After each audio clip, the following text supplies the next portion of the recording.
আসসালামু আলাইকুম। কোনো ব্যক্তির যদি ক্যান্সার হয় তাহলে এই আমলটি করুন, ইনশাআল্লাহ আল্লাহর রহমতে। মন প্রাণ দিয়ে বিশ্বাস করে আমলটি করবেন, দেখবেন ইনশাআল্লাহ আল্লাহর রহমতে কিছুটা হলো ভালো হবেই হবে। আর বেশি বেশি করে গরিব দুঃখীকে টাকা পয়সা দান করবেন, আর বেশি বেশি করে খাওয়াবেন, দেখবেন ইনশাআল্লাহ আল্লাহর রহমতে আপনার ক্যান্সার দূর হয়ে যাবে। আপনি আল্লাহকে বিশ্বাস করে কাজগুলো করবেন, দেখবেন ইনশাআল্লাহ আল্লাহ রাব্বুল আলামিন আপনাকে মুহূর্তের মধ্যে ভালো করে দিবে। তো দোয়াটি জেনে নেই। দোয়াটি হলো বিসমিল্লাহিল্লাজি লা ইয়াদুরু মাসমিহি আসমিহি শাইউন ফিল আরদি ওয়ালা ফিস সামাই ওয়া হুয়াস সামিউল আলিম।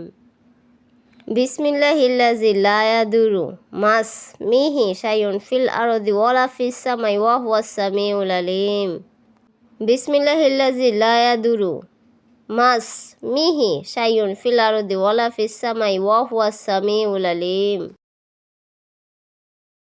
ভিডিওটা অতি দ্রুত শেয়ার করে দিবেন, এতে আপনার অসংখ্য সওয়াব হবে এবং অনেক মানুষ জানতে পারবে, শিখতে পারবে এবং আমলটি করতে পারবে। যদি ভালো লাগে চ্যানেলটি সাবস্ক্রাইব করবেন, লাইক শেয়ার দিয়ে আমার পাশে থাকবেন এবং আমি যেন গরিব দুঃখীকে সাহায্য করতে পারি সেই সহযোগিতার হাত বাড়িয়ে দেন। তো সবাই ভালো থাকুন, সুস্থ থাকুন, আল্লাহ হাফেজ।